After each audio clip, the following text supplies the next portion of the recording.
Assalamualaikum warahmatullahi wabarakatuh. Salam Guru Penggerak.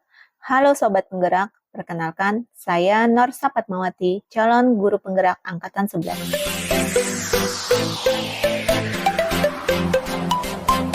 Pada kesempatan kali ini saya akan memaparkan forum diskusi eksplorasi konsep modul 1.2. Pertanyaan pertama, apa yang dapat saya ceritakan mengenai salah satu dari nilai-nilai guru penggerak berpihak pada murid, inovatif, kolaboratif, reflektif, dan mandiri yang telah membantu saya dalam melayani murid saya dengan lebih baik? Tuliskan dalam bentuk narasi singkat untuk berbagi dalam kelompok dalam tahap ruang kolaborasi. Satu dari nilai-nilai guru penggerak yang telah membantu saya dalam melayani murid saya dengan lebih baik adalah berpihak pada murid.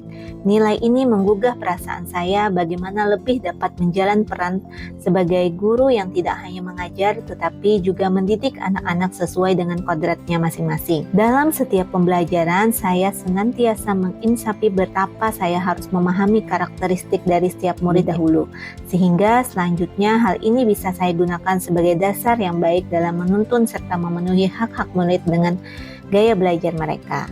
Pembelajaran yang berfokus dan berpihak pada murid ini juga saya terapkan dengan terus berinovasi dan meningkatkan kreativitas yang saya laksanakan dalam pembelajaran di kelas atau di sekolah. Tidak hanya menghadirkan pembelajaran yang menyenangkan, tetapi juga memastikan pembelajaran tersebut efektif dalam memfasilitasi anak-anak dalam mencapai tujuan belajarnya sesuai dengan gaya belajar mereka. Hal yang saya lakukan untuk mencapai hal ini adalah mulai membiasakan diri sebagai guru dalam melakukan refleksi atas pembelajaran yang telah saya lakukan.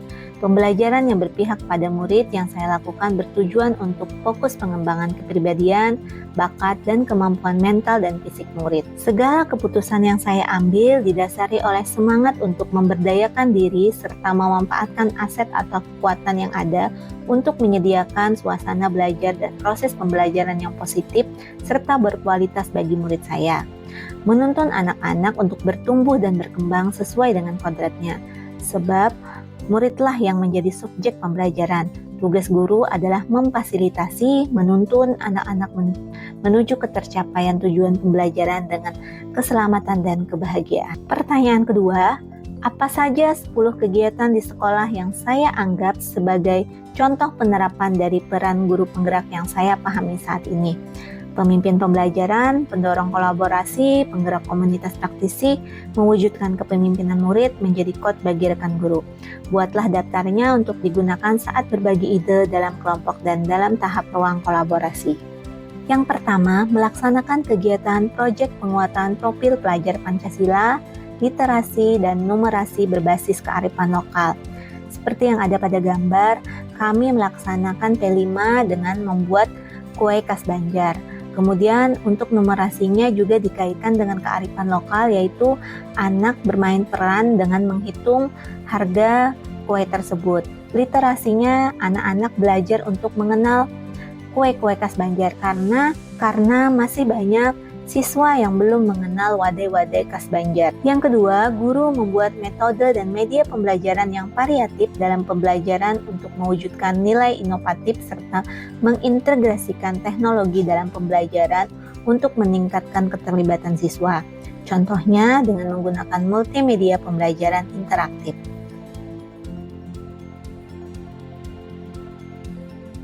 Yang ketiga, membuat perencanaan dan evaluasi pembelajaran yang berpusat pada murid dengan membudayakan pelaksanaan penilaian awal pembelajaran dan refleksi setelah proses pembelajaran. Untuk asesmen juga dilaksanakan secara bervariatif dengan menggunakan quizzes, kahot, dan lain sebagainya. Yang keempat, sebagai wujud peran kolaboratif, misalnya bersama-sama dengan anak-anak, murid berkolaborasi untuk membuat sebuah proyek penelitian sederhana untuk lomba atau kegiatan pengembangan diri lainnya. Yang kelima, melatih siswa untuk melakukan presentasi di depan kelas atau membimbing anak dalam mengembangkan kemampuan public speaking-nya. Kegiatan sederhana ini melatih siswa untuk menjadi seorang pemimpin yang komunikatif dan berani berbicara di depan umum. Yang keenam, pembudayaan nilai-nilai baik dalam kegiatan rutin di sekolah, seperti pelaksanaan upacara bendera, salat duha, salat zuhur berjamaah, serta pelaksanaan tahfiz dan tahsin tiap paginya. Yang ketujuh, menjadi penggerak komunitas, baik komunitas belajar dalam sekolah maupun komunitas antar sekolah.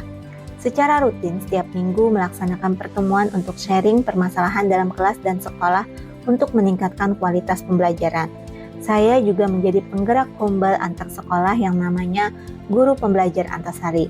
Kami juga rutin melaksanakan webinar tiap bulannya untuk berbagi praktik baik untuk peningkatan kompetensi guru yang berimbas pada peningkatan kualitas pembelajaran siswa. 8. Melaksanakan workshop pembuatan modul ajar yang berpusat kepada murid dan melakukan pendampingan kepada rekan guru yang mengalami kesulitan. 9. Penerapan penuntunan budi pekerti dan pembiasaan di sekolah, misalnya membangun karakter dan laku murid melalui pendidikan budi pekerti, mendorong sikap saling menghargai dan tolong-menolong di lingkungan sekolah, mengajarkan pentingnya toleransi dan kejujuran dalam interaksi sehari-hari, menumbuhkan rasa empati dan kepedulian terhadap sesama, membiasakan perilaku positif dan tanggung jawab dalam berbagai aktivitas, di mana hal pertama yang harus dilakukan dalam mewujudkan pembiasaan baik ini adalah dengan senantiasa menjadi teladan terlebih dahulu bagi anak-anak atau murid. Terakhir, yang ke-10, pelaksanaan kegiatan ekstrakurikuler di sekolah yang dapat mengasah sikap kolaboratif anak-anak, misalnya melalui kegiatan seni seperti seni lukis, seni tari. Anak-anak dapat belajar bekerja sama dalam menciptakan karya-karya bersama. Demikian pemaparan saya tentang eksplorasi konsep modul 1.2. Terima kasih, semoga menginspirasi. Assalamualaikum warahmatullahi wabarakatuh. Tergerak, bergerak, menggerakkan. Salam guru penggerak.